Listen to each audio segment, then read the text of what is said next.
ചോദ്യത്തിൽ നിന്ന് രക്ഷപ്പെടാനാണ് ഇങ്ങോട്ട് എല്ലാ മൃഗങ്ങളും ഇത് ശബരിമലയാണ് ആൾക്കാരം. ഇത് അച്ചൻകോവിൽ സൈഡാണ്. ഇത് തമിഴ്നാട് ബോർഡർ വരെ കിടക്കുന്നത്. ഇവിടുന്ന് പോയി തെന്മല, ചെങ്കോട്ട എല്ലാ മൃഗങ്ങളും ഉണ്ട്. ആനയും കാട്ടുപോത്തൊക്കെ ധാരാളം ഉണ്ട് വരും. ബാക്കിയുള്ളവരൊക്കെ വല്ലപ്പോഴും ഇങ്ങനെ ഇറങ്ങാൻ വരും.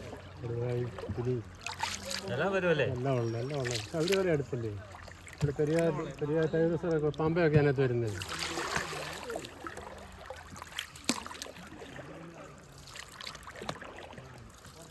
ഈ ജനുവരി കഴിയുന്നതിൻ്റെ പിന്നെ സ്ഥിരമായിട്ട് ആന രാത്രി കാലങ്ങളിലോട്ട് ഇറക്കാൻ തുടങ്ങും. വെള്ളം കുടിക്കാൻ ഇറക്കാൻ തുടങ്ങും. വെള്ളത്തിൽ ഉള്ളി വെള്ളമില്ലാതെ വരുമ്പോൾ പിന്നെ വെള്ളം തീറ്റ ഉണ്ടല്ലോ. ആനയുടെ ഇഷ്ടം ആഹാരമായി നിൽക്കുന്നു തീറ്റ.